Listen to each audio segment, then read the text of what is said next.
नमस्कार दर्शकों, स्वागत है आप सभी का हमारे इस खास वीडियो में और आपके साथ मैं सुष्मिता मिश्रा।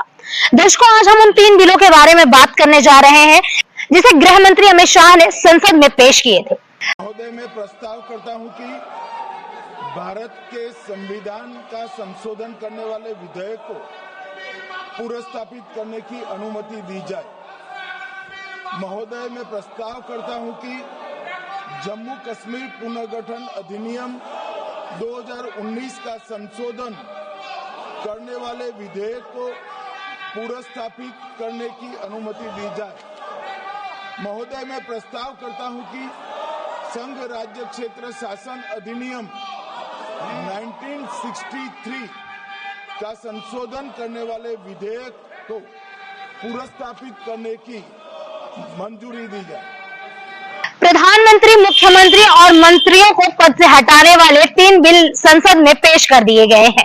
इन विधेयकों के तहत अगर प्रधानमंत्री, मुख्यमंत्री या मंत्री किसी गंभीर अपराध में फंसकर लगातार 30 दिनों तक हिरासत में रहते हैं तो 31वें दिन उन्हें अपने पद से हटाना अनिवार्य होगा। रिहाई पर पुनः नियुक्ति भी संभव है। बिल को केंद्रीय गृह मंत्री अमित शाह ने लोकसभा में पेश किया। विपक्षी दल इस बिल का विरोध कर रहे हैं।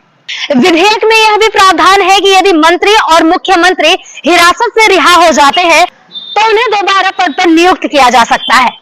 भारत सरकार अब संवैधानिक ढांचे में बड़ा बदलाव लाने की तैयारी कर रही है।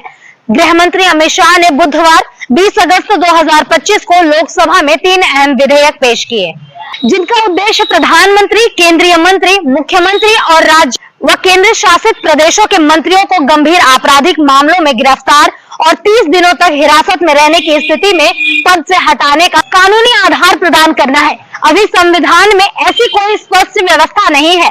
विपक्ष के लोग इस बिल का विरोध कर रहे हैं। तो चलिए अब आपको बताते हैं कि इन तीनों विधेयक के नाम क्या हैं। संविधान 130वां संशोधन विधेयक 2025, जम्मू कश्मीर पुनर्गठन संशोधन विधेयक 2025, केंद्र शासित प्रदेश सरकार संशोधन विधेयक 2025। तो चलिए अब आपको बताते हैं कि नए कानून के दायरे में आने वाले पदाधिकारी कौन से होंगे। प्रधानमंत्री, केंद्रीय मंत्री, मुख्यमंत्री, राज्यों के मंत्री, केंद्र शासित प्रदेशों के मुख्यमंत्री और मंत्री जैसे दिल्ली, पुडुचेरी, जम्मू कश्मीर आदि। तो अब आपको बताते हैं कि पद से किस स्थिति में हटाया जाएगा।